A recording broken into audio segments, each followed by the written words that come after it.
प्रभाकर शास्त्री दत्ता जी का पूरे राजकीय सम्मान के साथ हुई अंत्येष्टि। सचिन तिवारी कटनी में देश के जाने माने गृहस्थ संत पूज्य देव प्रभाकर शास्त्री जी के भौतिक स्वरूप पार्थिव देह का सोमवार को कटनी झिझरी स्थित दत्ताधाम के वृद्धाश्रम परिसर में पूरे राजकीय सम्मान के साथ अंतिम संस्कार किया गया। कलेक्टर शशि भूषण सिंह और पुलिस अधीक्षक ललित शाक्यवार ने राज्य शासन की ओर से पुष्प चक्र अर्पित कर श्रद्धांजलि दी। दत्ता धाम से उनकी अंतिम यात्रा निकाली गई। वैदिक विधि विधान से पूज्य दत्ता जी की अंत्येष्टि उनके ज्येष्ठ सुपुत्र अनिल त्रिपाठी द्वारा की गई। देश भर से आए दत्ता जी के अनुयायियों, भक्तों, राजनेताओं, जनप्रतिनिधियों, शिष्य मंडल के सदस्य, अभिनेता, आम नागरिकों ने दत्ता निवास में पार्थिव देह के दर्शन कर पुष्पांजलि अर्पित की। 2. श्रद्धेय दत्ता जी ने पार्थिव शिवलिंग के निर्माण का एक ऐसा अभियान चलाया जिससे अध्यात्म, धर्म और सद्विचार की एक नई लहर पैदा हुई और भारतीय संस्कृति को एक ही धागे में पिरोने का पवित्र कार्य हुआ।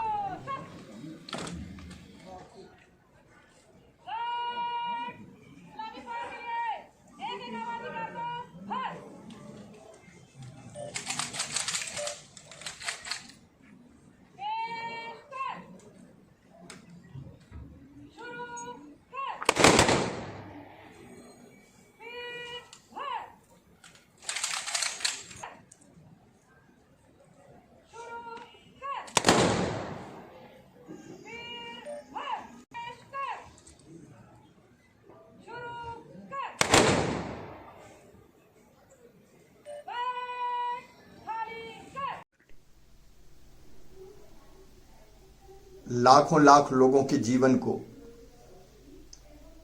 नई दिशा देने वाले,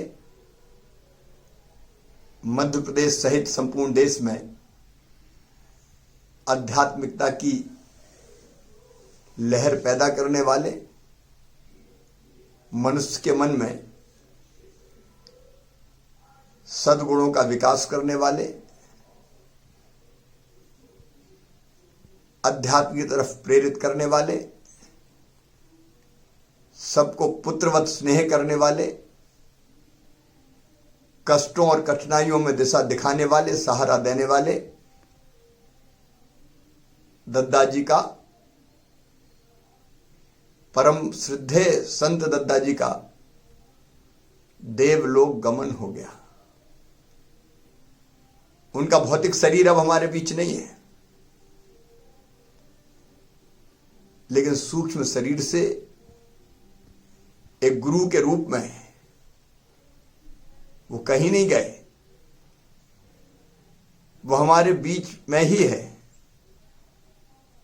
जिस दिन गुरु मां का निधन हुआ था, स्वर्गवास हुआ था, उसी दिन उन्होंने कह दिया था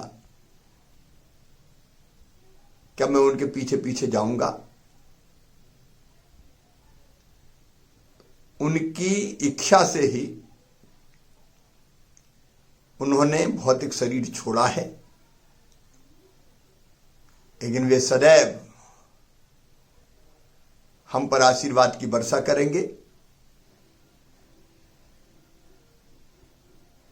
जब भी अंधकार होगा, अंधेरा होगा, तो प्रकाश पुंज बन के हमें राह दिखाएंगे।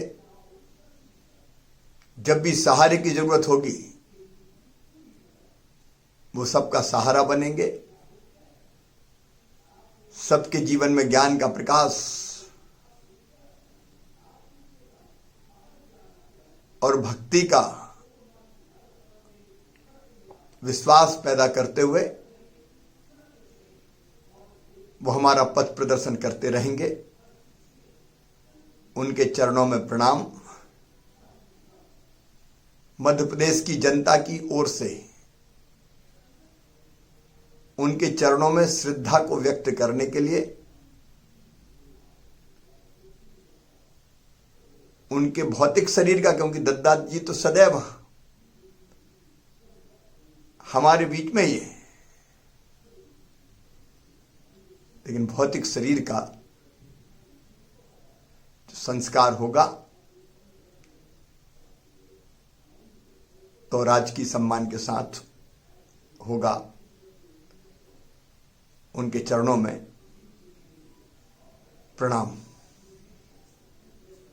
पूज्य दद्दा का जाना हम सबके लिए, अपने अपने सबके जीवन के लिए और सारे दद्दा शिष्य मंडल के लिए एक बड़ी ऐसी अजीब सी घटना है जिससे अपने आप को दद्दा नहीं है और उनके बिना हम अपना जीवन चलाएंगे, अपने आप को में स्वीकार करना बहुत मुश्किल। और दद्दा जैसा आध्यात्मिक व्यक्तित्व जो इतना सहज सरल व्यवहार के धनी थे कि उनकी महानता, उनकी विशेषता का किसी भी प्रकार का वो आभास नहीं होने देते थे, प्रदर्शन तो बहुत दूर की बात है। आज के इस भौतिकवादी युग में गृहस्थ संत के तौर पर ही हम सब उनको जानते हैं, पर उनकी अपनी गृहस्थी इतनी मतलब सीमाओं से परी थे और हम में से हर एक शिष्य को ये लगता था कि उसका दद्दा जी के प्रति जो भाव है और दद्दा का उसके प्रति जो भाव है वही विशेष है और वही दद्दा का सबसे खास शिष्य है।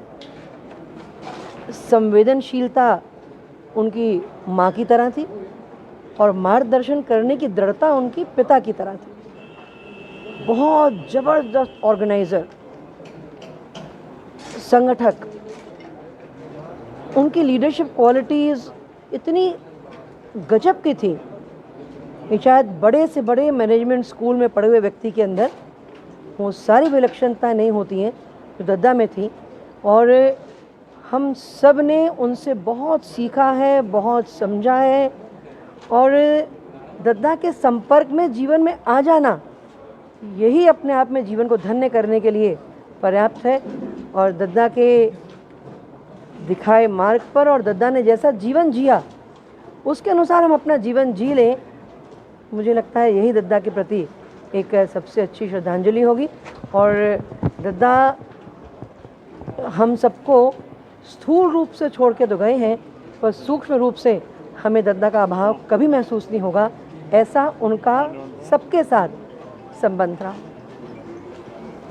का विषय थे, लेकिन अब हमारी अनुभूति का विषय। जब वो सम्मुख नहीं होता है, जिस आदर्श का शरीर या जिस आदर्श की देह या जिनके साथ आपको प्रत्यक्ष अपनी समस्याओं का समाधान मिलते थे, जब वो सम्मुख नहीं होते हैं तो अब वो आपके साथ हो गए हैं। क्योंकि हमारा ये मानना है कि परमात्मा का साकार स्वरूप जो होते हैं वो गुरु होते हैं और गुरु का जो निराकार स्वरूप होता है वो परमात्मा होता है। तो परम पूज्य दत्ता जो परम चेतना है वो गुरु के रूप में साकार थी और अब उनका जो पंच भौतिक से बना हुआ शरीर था वो पंच महाभूत में ही विलीन हो गया।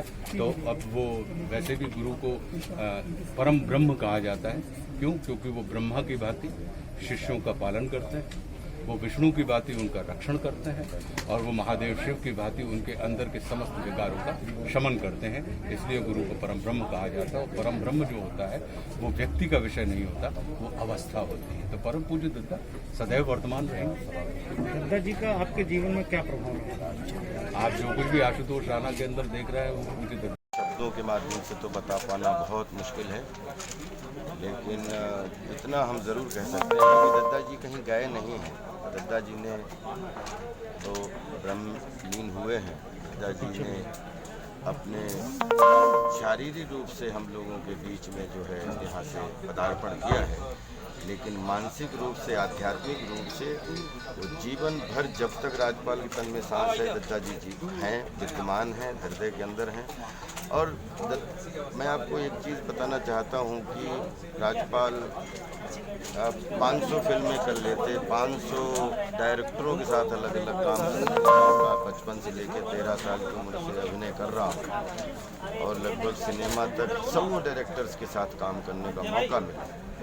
लेकिन मैं 100 जन्म तक ले लूँ और धन्यवाद बोलूँ तो भी धन्यवाद कम पड़ जाएंगे। इसमें रियल लाइफ होती है, एक रील होती है। तो रील के तो बहुत निर्देशक मिले, लेकिन रियल लाइफ के निर्देशक के रूप में जो पूज्य दद्दा जी ने जीवन की पाठशाला में जिस तरीके की पढ़ाई और मझाई और जो की है, और दद्दा जी ने बहुत उचित समय बहुत हर कोने पर हमें काढ़ा है और हमें आगे बढ़ाया है।